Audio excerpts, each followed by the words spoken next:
Well, welcome to the fourth quarter. Almost. I mean, like tomorrow's the start of the fourth quarter.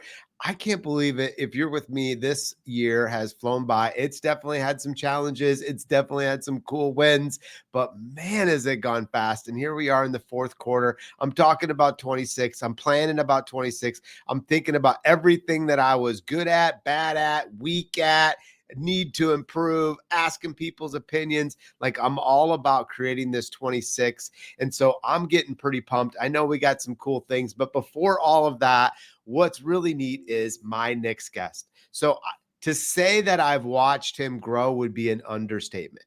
Watching what he has done in a very short period of time is absolutely outstanding.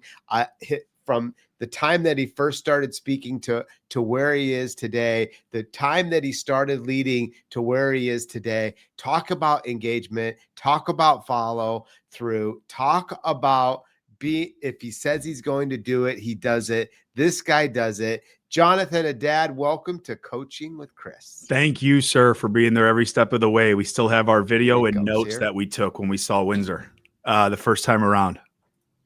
Hopefully. Yes, sir. Yes, sir. I'm excited, man. Go ahead. Well, while we're waiting for, there he is. Oh my gosh, I didn't think you were going to get in, but here you are. Jonathon, welcome to Coaching with Chris. Yes, sir. Thank you for having us. I appreciate you. Still have the notes. I don't know if you heard me before, but it looks like we had a little delay on our side, my friend. But no, I appreciate the kind words. You know how I am. Just put the head down, keep working. I try to avoid drama, but unfortunately in this role, drama follows you. You just got to keep that head down and keep pressing forward, my friend. Yeah. I mean, I giggle about drama. I mean, drama always comes into our lives. I don't care who you are. Everybody's going to have their share of drama. I try to keep it at a minimum. I try not to let it bother me. I feel like I'm not totally insecure, but there are moments in time where I do get a little insecure. Me too. and maybe it was because in middle school, a senior put me in a locker, and that really, that scarred me for life. But, I've always been a fighter, but I like to fight fair. And I feel like, you're going to stand up for who's right. You're going to stand up for what you believe in. And I actually appreciate that. Welcome to our trauma session, by the way. This is him and I just going back and forth talking about healing. Right. No, but I agree, though. 100%. You just, especially, look, like at your level, I know people don't always go into it, but I've gone through your day. You really don't have time. Like you really don't, because there's so many people at your company counting on you that if you're spending time focused on, I'm just going to call it BS for lack of better words, then your people are looking at you going like, yo, we still got business to do. And you're sitting there doing whatever the hell it is. Like this isn't helping us. So there's a lot that goes into it. And I agree with you 100%. I mean, even if you're a loan officer listening to this and you're running a team and you're off, right? Like there's times where we're off. It is amazing how much it affects your team and then they become off.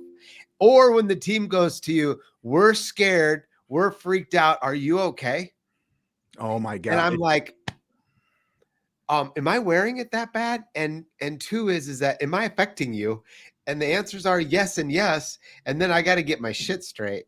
And that happens. I'm sure it happens to you too. All the time, man. All the time. And then just wisdom helps you realize that you're not, when you're younger, for me, it's like, oh, they don't notice. Like they'll be fine. Oh, my team doesn't know. They know. They know so well. And then the wisdom is what you said. Okay, am I wearing it the wrong way? Am I really showing it as opposed to just deflecting it? That right there is the biggest difference.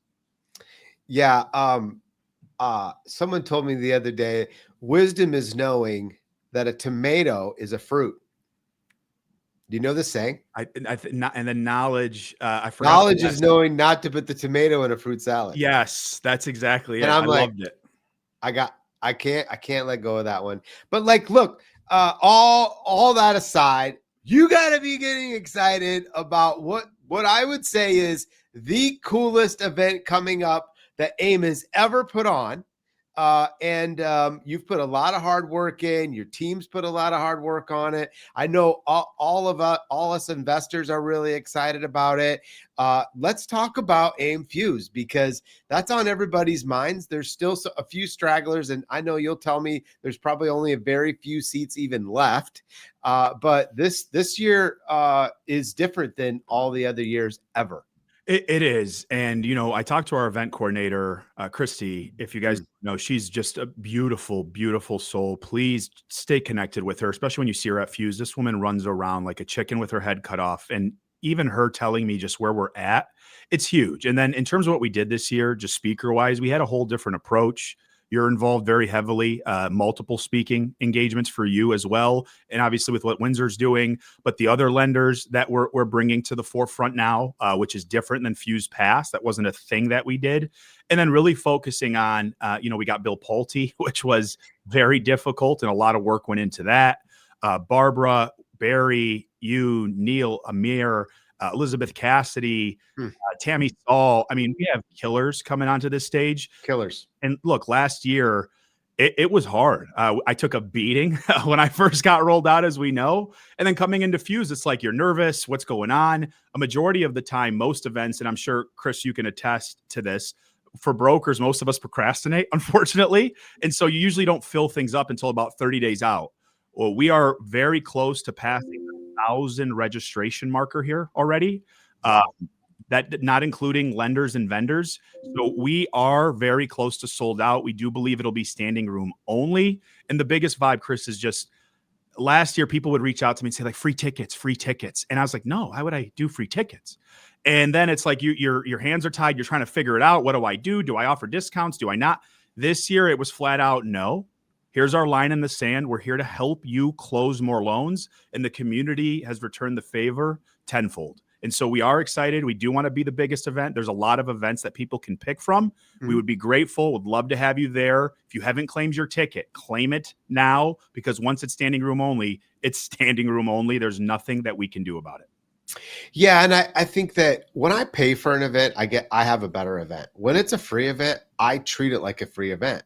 And so it already starts with your mindset as you get to the event, right? Like, if I pay and I invest, I'm freaking coming home with the goods that I can bring back. And that's the trick of any event. How good are you to go to an event and get something, implement it, and bring it home to do it? I agree. And you got if you can't get a year's worth of material out of this event, there's something wrong with you. You either came with the wrong intentions or you just missed the boat. But like, this is going to be with the speakers and the lineup that you have, could be the event of the year. We hope so. And we believe we're doing all the right things for it. And look, Chris, the thing for me is this, and you know this feeling. Even our breakout rooms and the sessions, we were so focused on sales. Yes, of course, AI, we know that's important. We know there's other pieces of it that are important. But y'all, like, we want people giving you information that know the feeling of denying out a loan a day before closing. It hurts. And you've had to experience it to understand what it's like to be a loan officer. I do it every single day still, leading the sales floor. It's right outside my office door right now. But a lot of people, we're bringing that back. People need to know. And so when people are presenting and giving this tangible information, I want them to know that feeling. I want them to feel that pain. The stories that you've told me, the pains that you had to go through, the pains that you dealt with. If you didn't experience it, it'd be harder for you to give the advice that you give. And so that was our approach when it came to picking speakers, when it came to the event, when it came to what we put together. What is the focus? Does this help you close more loans or does it not? If the answer is no, we tried to adjust and move along accordingly. That's cool. And I love it that you designed an event over that thought process. Yes, sir. I mean, by the way, it is stinking hard to fill out an event, especially in today's times in the mortgage industry. There's so many, dude. There's so many. And there's lots of choices and good choices. Yes. And yes. So congratulations to you and your team. You're this close from getting this event. I know this week it's just going to be gone. So don't hold up. You got to get it this week. It's just going to sell out, and then you're going to miss out. And the fear of missing out is the worst. It's the worst fear of all. So don't have that fear. Just fix it yourself. Go get your ticket, get it done, get it booked. And then you're going to leave and you're going to go, I'm glad I went to that event. I promise you, I'm going to be front row of listening, just because these are, I go all over. You don't get to listen to speakers like this. Mm-hmm. Wait for our launch on Friday, Chris. This is a sneak peek. You'll be invited, obviously. But our launch on Friday, if you don't have a VIP ticket before Fuse, I would highly recommend, if you've thought about it, to get it before Fuse. You will know why on Friday. So if you want to wait till Friday, you can. But Chris, like, personal development is all of 2026. Oh, that's it. Personal development. Just think about it, keep it in the back of your head, and be ready for what we're launching on Friday. You guys are going to love it. Can't wait. So everybody stay tuned. So let's get to loan officer stuff. I mean, this is coaching with Chris. We got to do some coaching. And I know that you have been working on this. This is something that you've been working on putting together for a bit. And now you've really got this dialed in. So Caitlin, cue this up for us.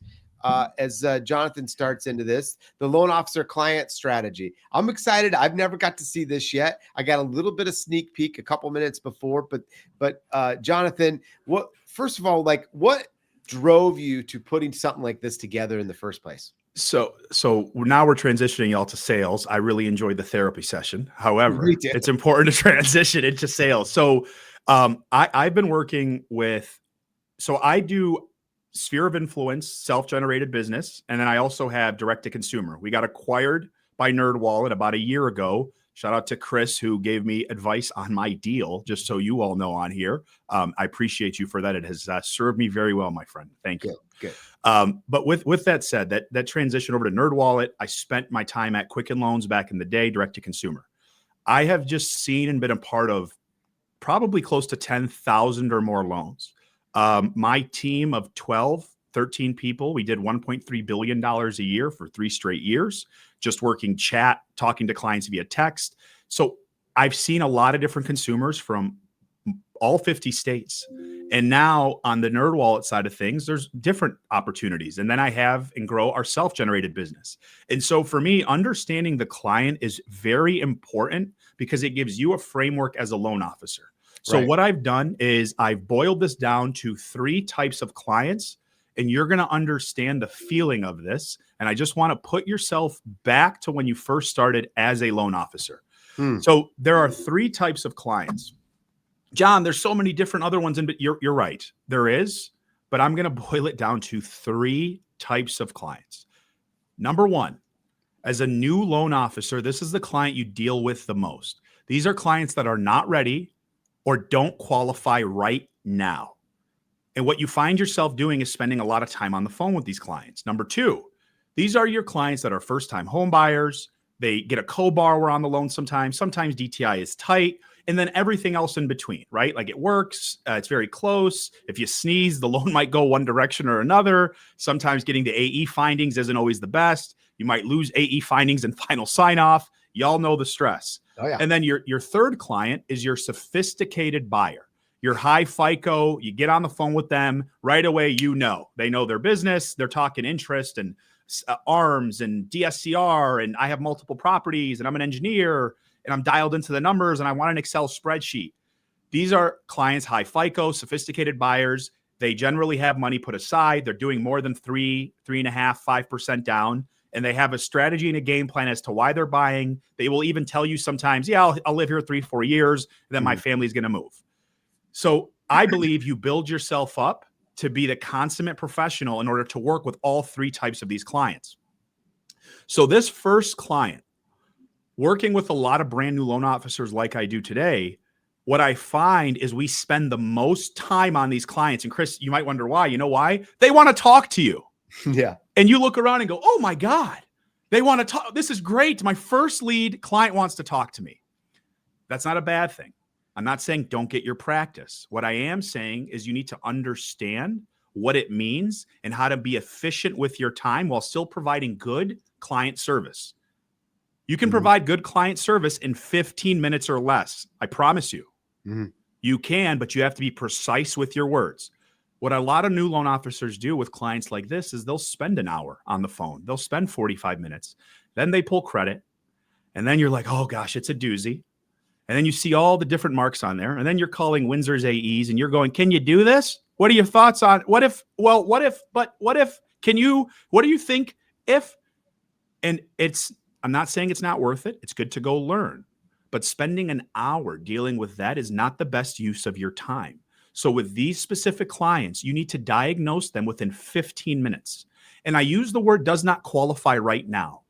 The best strategy that I found from clients like this is have several different roadmaps built out. So John, what do you mean by roadmaps? For example, work with a credit company. We leverage my credit guy, Sam Parker, Jesse, and their team. Great so group. We have a strategy and we say, okay, here's my roadmap. So my new LOs have a roadmap.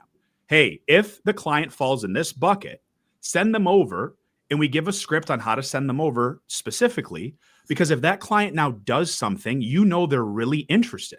If they're actually going to try and spend some of the money and let's build a plan and I want to work on this, that's the client you want, but it's not your job to figure that out in that first hour. 15 minutes, figure out what's going on, dissect the situation, pivot and move on. And then you need scripts for your agent, because you don't want your agent to think that, you just don't get clients qualified. Because I know some of you are thinking that. But John, my agent, but what if they don't send me another deal? I don't want to work with an agent that's not going to send me business because I'm taking my time to make sure a loan qualifies. I'm all set. Especially if I'm doing DPA, manual downgrade, variable income. What, you want a pre-approval in an hour? I'm sorry, it's not how this works. Now, what are you trying to learn from this? You want to understand the confidence that you're trying to build here is you want to learn discipline and understand filtering. And then you want to understand quickly, if the client can't close right now, is there a potential for them and their family to do something and have a roadmap built out? That's client number one. Chris, I would love your take on client number one. Have you heard this or seen this? And have you experienced this? Well, I mean, the first story I'm thinking about is that, now look, if you went into the doctor's office, do you want a 15 diagnosis or do you want a 60? Because I want to get to the point. Mm-hmm. Am I going to live or am I going to die? Yep. And number two is that when you give a quick diagnosis, it shows a lot that you know what you're doing. A delayed response and a lot of this extra fill gap stuff, the client doesn't actually think, oh my God, that took forever. And so remember the story of, oh, I hate to go buy a car because it's going to take all day. Remember that your client might possibly say that, and you're thinking you're spending quality time. However, you're not. So I was actually giggling because a loan officer took 60 minutes the other day. And at the end, I said, hey, come here. He goes, yeah. I go, what the hell were you talking about for 60 minutes? And he goes, what do you mean? I go, what possibly could you be talking about? The loan should be approved and closed by then. And averaging the time from the beginning of the start of the lead to the very end should be a moment of around 6 hours. Well, I'm not going to blow it out, meaning all the time that you're spending along that whole way. Are you going to blow an hour of the 6 right away? Or could you get yourself down to 4? And so I love your strategy. I'm 100% bought in. This is having a sales plan, not winging it. Winging it takes 60 minutes. A plan takes 15. Great job. And what you said, that is so big, y'all. Okay. The client doesn't know, and all they know is your word. So let me give you an idea. Some of you might be looking at this to what Chris said. Okay. You might say, well, John, I need 30 because I don't know the guidelines. No problem. Then here's what you say. And this is where the scripting comes in. You'll learn how to do this. He just said the clients don't know. He's right. But yet we're like, oh no, urgency. You control the pace when you're on the phone. And even if you don't know if it qualifies, you say something like, hey, just so we get on the same page, I'm going to jump off the call. I need 15 additional minutes. In 15 minutes, I'm going to call you back. It is important that you're available and ready for my call. I'm going to call you back at 12:30 Eastern Standard Time. Will you be available in 15 minutes? Yes. Perfect. That's managing expectations because the client doesn't know. There's also an opportunity to what he just said where you can now start to control the conversation. You can be the expert. He said the doctor's office. You go in there and control a conversation with the doctor. You tell them what they're prescribing you. Yeah, I have, you know what? I have this, this, and this. Just let's do some Xanax and let's figure this out. And then I need something for my stress. And no, they don't. They sit down, they assess, they knock it out. Thank you for that. Hey, one thing back to that. Yeah. The key to client number one is follow-up. And so after that very first meeting, you're going to talk a lot of stuff that's going to go over their head. And they're going to think about it about 30 minutes after the first meeting. Our job as a loan officer is to call them back and go, Jonathan, I just realized I talked a whole bunch of stuff. I probably talked too fast. And about right now is when you start generating a bunch of additional questions inside your head. I just wanted to follow up and find out, what questions do you have that maybe I didn't answer? And they will pour back into you, but they will think about that call even more than the first appointment. Just a thought. It's a strong thought. And what would be good, Chris, is like a 2.0 version, because that's where you take it 2.0. I have a saying for my team, and what I tell them is, I want you to be one of the last thoughts they have when they put their head down on their pillow. Very true. I say it all the time, and my team laughs at me. I'm like, I'm not kidding. Like when you are putting your head down and you're with your significant other, whoever it is, you talk at that moment. And it's like, why would they talk about you? Even for this client, imagine to what he said, you set a follow-up for like 6 p.m.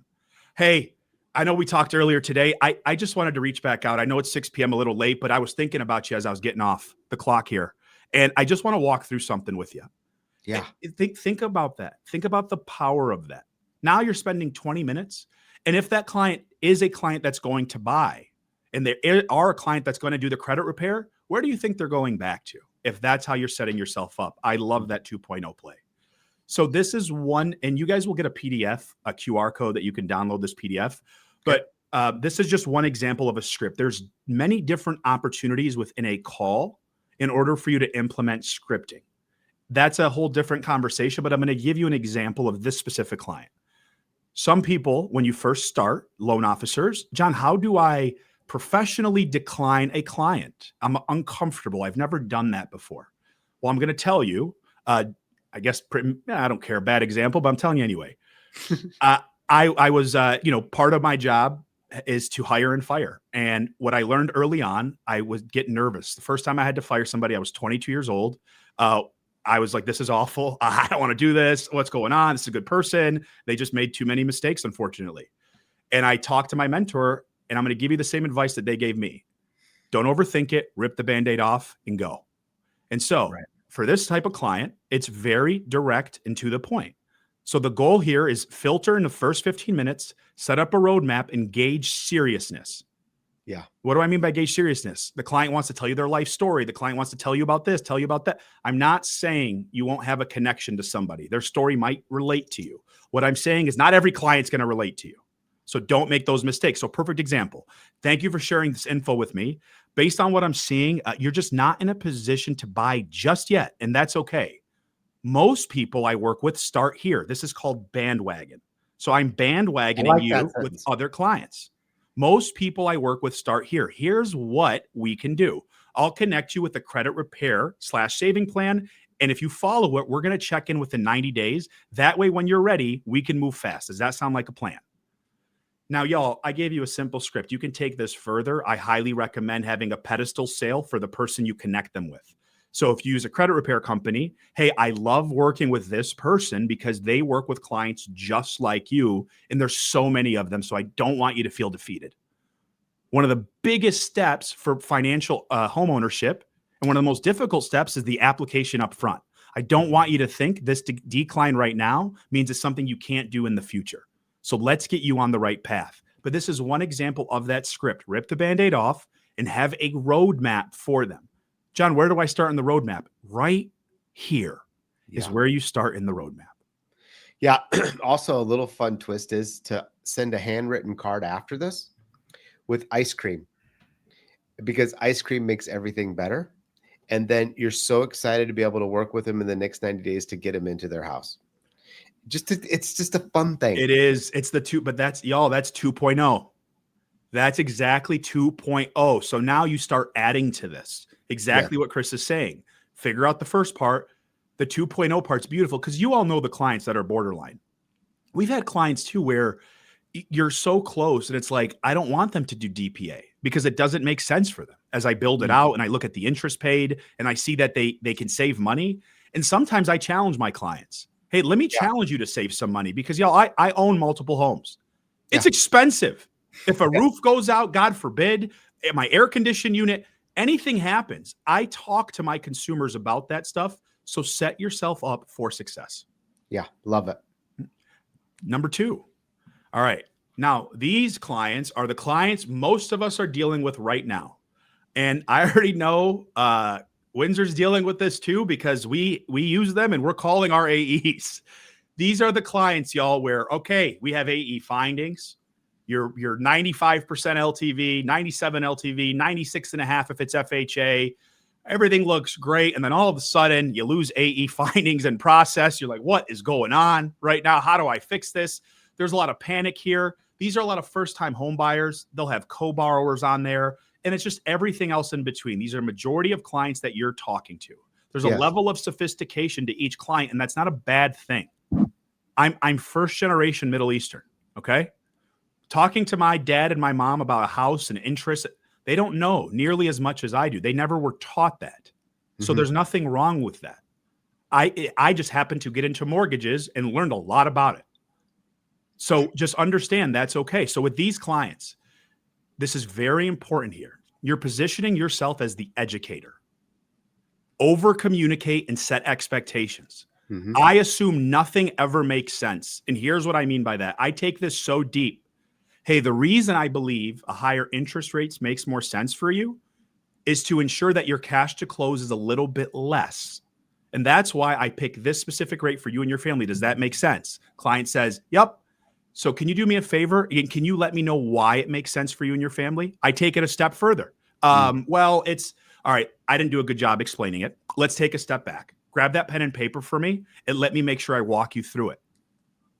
Because those conversations, when they put their head down at their pillow at night and they talk to their significant other or their spouse, they're going to go, I had a good call, but gosh, I just don't remember what he said about, oh goodness, what did he talk about when it came to recasting? Why did he say I should take a higher rate again? I don't want them to second guess themselves when they're talking to their significant other, because that's who I'm talking to when I'm selling, just so you all know. I'm not talking to the person on the phone. I know what that conversation is going to be like. So what are you trying to do here from a confidence perspective? This teaches you empathy and patience with clients like this. These are the clients. I've heard this conversation. Chris, I know you've heard this. Ready? Oh my God, I'm saving this client $400 a month, cash out. This is a lay down. Here we go. All right, Chris, here we go. I got a loan for you. Your rate 6.5. We're saving you $400 a month, paying off all your debt. You ready to sign? Let me think about it. What do you mean? What do you mean? Let me think about it. So this is hilarious. My guy next to me, he can hear me. He goes, let me ask my plumber, because he's dealt with that so many times. But Chris, how many times have you heard that conversation? And instead, LOs, instead of blaming themselves, this client doesn't get it. Oh, this client just is so confused. They just don't understand. No, you don't understand. And you did not communicate correctly because you were too excited. And you thought you had a lay down. And instead of leveraging your influence and understanding a consumer, you decided to just rip a Band-Aid off and thought that this would be easy process as opposed to following your structure. What's your take on these clients? Well, I love what you've set apart, and the only thing I could ever add is MIP, which is most important thing. Understanding what the most important thing is to the consumer doesn't let it go to that discussion. Like if cash is the most important thing, then everything in the presentation is doors toward cash. If payment's the most important thing, then absolutely everything is driven towards cash. If easiness and a quick close is the most important, then that is what we concentrate on. And why wouldn't you put that on every file so that you knew, and so did your team? Because go back to cash. It's to your processor, and now something happens to cash to close and it changes. And you're like, oh crap, most important thing is cash to close. Well, then it's dealt with in the very beginning because it's the most important and it gives a great experience. Second, if you're going to over communicate, this is relationship. emails for the record. So your follow-up email after the conversation is the key because they will lean on it. You are, y'all, when him and I get going like this all the time, we do this pretty often, just the energy in terms of punching back and forth because he is so dialed into sales and this is what I live and breathe as well. But that is an important piece of this process for these consumers. Even the cash to close piece, that's another 2.0 part of it. I talk to some LOs sometimes where they're like, oh, the escrows, the impounds, the aggregate tax, that'll get figured out in process. To hell it will. What do you mean? I try to be within hundreds of dollars, if not dollars, if I can. Sometimes things pop up, supplemental taxes. For sure. But to his point, he's spot on. If you're telling the client you're getting 17.5 and then all of a sudden 16.5 and you're like, oh, well, taxes. No, be conservative. Hey, I know this other lender said they're going to get you 17.5. The reason I have it at 16.5 is you have taxes due around the time you're closing. Here's your tax bill. I want you to look at it. You see how it says it's due on October 10th? That's in 10 days. And it doesn't look like they factored that into being paid. Now, if your current lender does pay it off, can you pull up your mortgage statement for me? Okay, it doesn't look like they've paid it. Do you see where it says escrow balance? And this is managing expectations. This is exactly what he's talking about. What's important to the client, the cash to close, the amount of money they need. Don't overlook it and take your time to explain, even if some other LO is unfortunately not pricing and doing the right thing. Well, it's your advantage because if I said, now look, I wouldn't want to work with a loan officer that wasn't really disclosing it correctly and making sure I knew where all the pluses and minuses are. I wonder what else they're missing. And you're not bashing. And that's another area in a conversation on how to address without bashing. That's what he did. Right. Hey, they're missing this. I don't know what else they could. It is creating that, by the way, that's real doubt that you should create.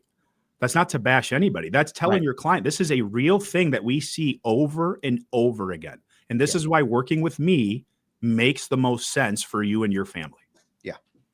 Good. This is great. The scripting on this. All right. Now, these clients, what are we doing here? Now, there's an important difference between client 2 and client 3 that I'm going to show you, and I'm going to explain it. Educate, reassure, and win through clarity. Now, these clients, you sell on emotion and you justify with logic. I want to explain why that's very important for these clients. When I first started, if you can't tell, I get excited pretty easily. And it's been that way since I was a kid. It's just in my blood. And so when I talk to clients that I'm saving $300-$400 a month for, okay, we're saving you all this. Here we go. Yada, yada. It's so fun. Are you ready? Client says, I'm ready. And then, Chris, what do? They go home. They do exactly what I said. They put their head down on the pillow. Their spouse, sitting there, they're talking to them. They said, hey, yeah, so you like the refi? Yeah, it's great. We're saving $400 a month. Do you know what the costs are? It's like rolled into the loan. Doesn't matter. Well, what about the interest? Are interest rates going up? Well, I didn't really get into that. And then they ask more questions. The next day, they're like, oh, man, I don't know all of that stuff. Why didn't Hey, John, we're going to wait just a couple days. Let me just vet this out and make sure it's what my wife and I want to do. Right. Oh, but I'm saving you for. No. And instead, you sell on emotion. No problem. You get them excited. And then you say, okay, Chris, excuse me. I was just so excited by how much money we're saving you. This is going to be life-changing. But I want to take a step back to make sure that you, your spouse, and your entire family is on the same page. Obviously, your interest rate is going up about 0.5 percentage point, but I want to talk about effective interest for a second. Now, these 3 cards that we're paying off, it looks like the first card's at 22%, the second one's at 35%, and the third one's at about 18%. And based off what I see, you don't have a game plan to pay anything extra to pay these down. Is that correct? Correct. And now what am I? I'm justifying with logic. I've built the emotion, and now the logic comes in. It comes flourishing in. And I don't let a stone unturned. I don't let one go unturned because you will lose. Why? Because you might have another LO as well that calls and says, well, why would you do that?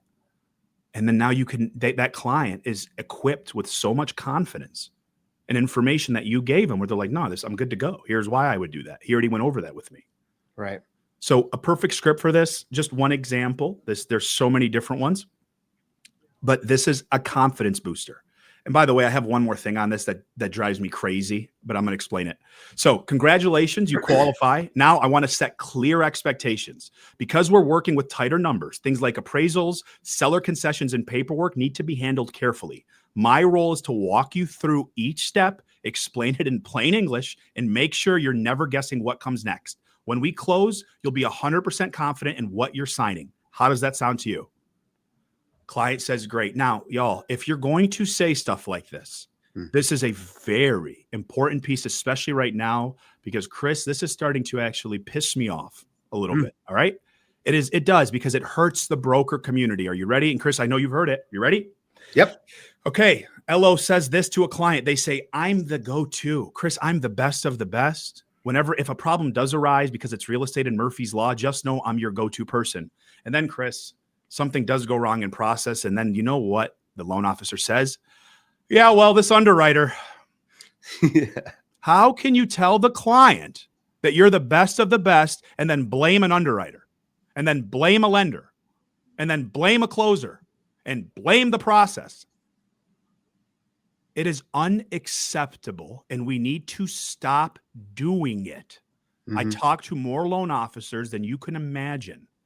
And I've had these difficult conversations with them. You don't get to tell a client you're the best at what you do, but then tell them I'm stuck and nothing I can do here. Yeah. No, not how this works. Sorry for my passion on that. It's just conversations I've had many times. What's your take? Well, this is the first time home buyer too, right? Yes. So one thing is, don't forget to celebrate. Like Yes. in the very first word that Jonathon put in the script is congratulations. So sending a balloon that says congratulations with a box of chocolates, extra string on the balloon. That way it's in their cubicle, it's in their office, it's high enough above all the others so they can see it. And everyone's going to say, congratulations for what? And hopefully they talk about you. And so don't forget to celebrate. It's a great way to be able to get additional clients, because first-time home buyers love to celebrate this moment. Don't ruin it. Make it a big deal. I'm adding all this stuff to it. So y'all, this is a 2.0 edition will come out here. All right. Now, client number 3.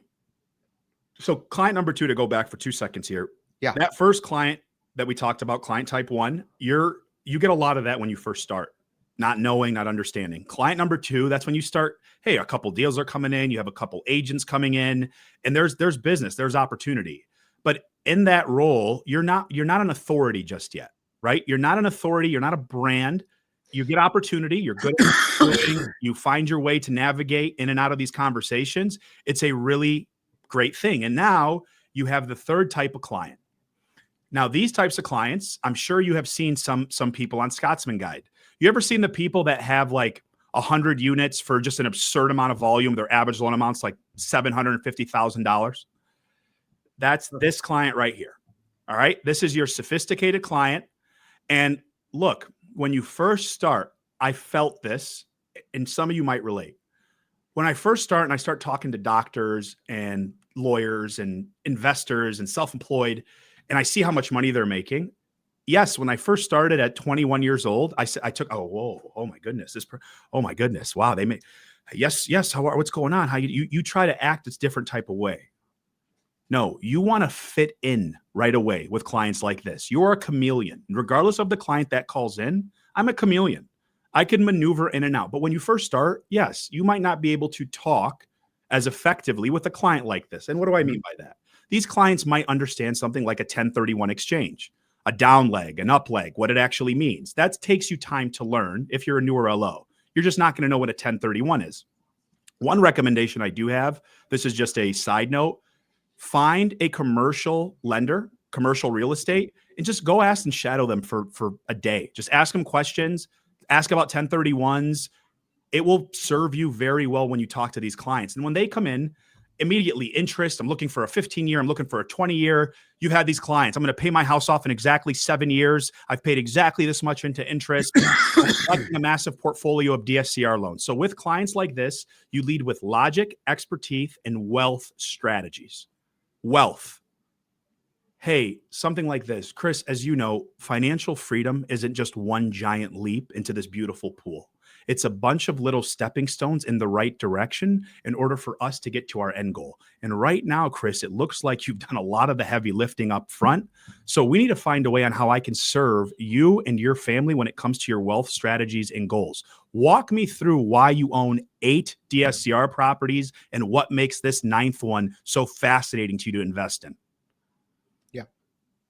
Think about that. They're interested in how I spend my money. Y'all know what people who have money love talking about, how they spend it when it comes to investing. They love it. Yeah, I'll share that with you. No problem. They're sophisticated. This is where you show mastery and professionalism. You build a relationship, equity for referrals. So what are you trying to do here? You're trying to operate as an advisor, not just as an LO. This builds authority and brand. And you know what I'm talking about. You know loan officers out there that say, yeah, this is the only client I deal with. Mm-hmm. And here's the biggest difference with these clients. These are clients you sell on logic and justify with emotion, but minimal. Some of these clients might not want to go deep into the emotion, but you still need to find something to set you apart. Right. And I say that because someone else is going to talk to them that's sophisticated as well, and they're going to have the same conversation. So I'm trying to find a different in with these specific clients. So the goal here is to position yourself as an advisor, lead with logic, emphasize strategy, sell on logic, and justify with emotion. What's your thoughts on these types of clients? 2 things. 1, always lead with gratitude to this client. Yeah. When you lead with gratitude to a client, this client, they will melt to you. And number 2, they have a FOMO. Make sure you know it. The biggest FOMO to this client is fear of being taken advantage of. They don't mind paying. They just don't want to be taken advantage of. And if you can overcome those 2 things, I had someone reach out to me and they were trying to get a meeting with me and they forgot the gratitude piece. It was just a weird conversation and I didn't give it to them. It was a financial planner. And I didn't give him the meeting. And I just said, I'm just happy right where I'm at. But also, I have a huge FOMO of someone taking advantage of me. And I have a guard up. If you can get that guard down by you becoming the expert and giving me some ideas, you're going to win. Lastly is this. I brought in 12 guys with over $10 million net worth and a higher, and I brought them in one night and bought them dinner, and I asked them question after question after question. And one of the things that still stick out to me today, he goes, I love dealing with people that stay at the same company. I don't like hoppers. I don't want to relearn everything. I like the consistency. So something to think about, like these high-end network people that are going to do a lot of business, they like a consistent pattern and you being consistent as well. Something to think about. It's a big deal. And even a step further, Chris, we talked about this briefly. You also can't hide anymore. And these people pick up on it very quickly. Like everyone's on social media right now, right? And your brand's on social media. They're going to know if you're who you say you are or if you're not, just based off of. That's good. They will, right? And so that's a whole different approach. And a lot of it's after COVID because of the information is what I say is like, you know, the amount of first-time home buyers and what you should do YouTube videos exploded during COVID because everyone's like, what do I do? Content. So everyone's looking for that kind of content. So he is spot on. Be very dialed into that consumer and take your time. Have conversations. Don't just go for the sell. Oh, here you go. They don't need these. Some of these clients really don't need to do anything. Like I've talked to clients before, many clients where they can buy cash. They can leverage again. Some of my best clients, I give them advice to go to credit unions. Hey, take $1 million of your money, open it up with this credit union. They have this special going on right now. Do that for this loan. I'll handle the other stuff later. Get yourself a HELOC because they're going to have they love it. They love it. So that's the type of way you talk to these clients. Scripting wise. Yeah. Here, simple. This is just an area of opportunity that opens the door on that financial, hey, stepping stones. You've already done a lot of the stepping stones. With your credit and assets, you've got great options. At this level, it's less about whether you qualify and more about structuring the loan to fit your long-term goals. We'll look at interest costs, cash flow, and how this mortgage fits into your bigger financial picture. I'll give you the numbers and strategies so you can make the best decision with confidence. Sound fair? Y'all, learn cap rates. If you don't know what a cap rate is, Just understand it, because these clients generally will get it. They know what cap rates are. They understand you could put potentially cash flow opportunities in front of these consumers if you really start getting big into the investor space. But there's a lot of opportunity here, and there's a lot of referral potential with clients like this. So overall progression, my cycle as an LO. John, I'm so sick of the hard loans. No. Too bad. You haven't earned it yet. That's okay. Took me forever to earn it. And I had the same thoughts you had. But I've been doing this for so long. What am I doing wrong? Why do I keep getting these tough files? Why is every loan like pulling teeth at the closing table? Every client's, it's you. Just like I figured out it was me, and the way I communicate and the way I talk. So client number one, newer LOs. Stage one, speed, filtering, and discipline. Stage two, client number two, first-time home buyer, co-borrowers, everything in between. Empathy, trust, referrals. Stage three, your top-of-the-line client, your heavy investor, your high FICO consumer. You want to build authority, professionalism, and brand. Confidence grows by tailoring your process to each client type. Yeah. And then Shirley, to answer your question, yes, you can download the PDF right here. And just go ahead and scan that. And then, Chris, you want me to answer some of the questions in here? Yeah. Let's knock it off. So Jonathan, Steve said, how do I set the stage for a purchase today, delivering the cost and benefit value to tee up maybe even a future refinance? So you're doing a purchase. It's a little bit maybe higher interest rate. You want to tee up a refinance, being mindful of an EPO. So this is, y'all, this is the retail play. This is what I did in retail for 6 years. So I'm going to walk you through exactly how you set this conversation up every single time. And look, for your clients that have a lot of cash flow, this doesn't always necessarily make sense for them. But a lot of your clients that are putting minimum down, I generally do try to go slightly higher in rate, because I want them to preserve cash. And I go through, if they're buying a house that was built in 1996, there's a real possibility something goes wrong in that house. And I don't say that to scare them. I just say, hey, like if something pops up with your AC unit, or if you need to repair something in the first year, it's common and it's okay. So I want to preserve your cash. So how do I set that up, Steve? Really simple. So the first thing that I do is I say, on average, do you know how long most consumers spend in their first mortgage? And they say, well, no, not really. So most consumers spend roughly 4 to 7 years in their first specific mortgage. Now, for you, that doesn't always make the most sense, and I want to explain why. Do you know what happens when you get into a 30-year fixed mortgage? Client says, well, yeah, I'm 30-year fixed mortgage. You know, I apologize. Let me reframe the way I asked that question. When it comes to a 30-year fixed mortgage, I told you your payment is going to be $1,000 a month, correct? Yep. So that payment will be $1,000 for 30 years. The only difference is the way you pay interest. With mortgages, you pay a majority and a bulk of the interest up front. So right now, each payment that you make, most of it will go towards interest, because rates are slightly more elevated than they've been in the past. Does that make sense, Mr. and Mrs. Client? Yeah, that makes sense. So it's incredibly important to set yourself up properly, that when you pay the balance down accordingly, that you have the opportunity to reset the amortization and the amount of money that's going towards principal and going towards interest. And a lower interest rate allows you to do that. Plus, what I do for a lot of my clients is, if there is an opportunity to save you money, I put together a recommendation on how making your same payment today and applying the savings to your new loan on how it can help you pay the home off faster. Would you like me to put you and sign you up for this program? It's only exclusive. It's exclusive to me, but we'll check in every 6 months with a financial review to see if a refinance makes sense for you and your family. Would you like me to sign you up for it? Oh, okay. So you're signing them up. Always. And then here's where I take it a step further, Steve. This is what we did, and it worked like a charm. While I'm on the phone, the client's going to say, yes, I would love to sign me up for that. All right, do me a favor, go to your email. I sent you a meeting request for 6 months from your closing date. I need you to accept it and let me know when you accept it. I'll see it on my end. I'm getting the client to accept it right away, and I have an entire frame built out for the consumer. I have my application link in there. I can actually send you guys the frame on my email that I use. Generally, the clients will fill it out prior to even me talking to them, because it pops up on their calendar. But then I have a guaranteed follow-up. The client knows why I'm calling. It is very specific.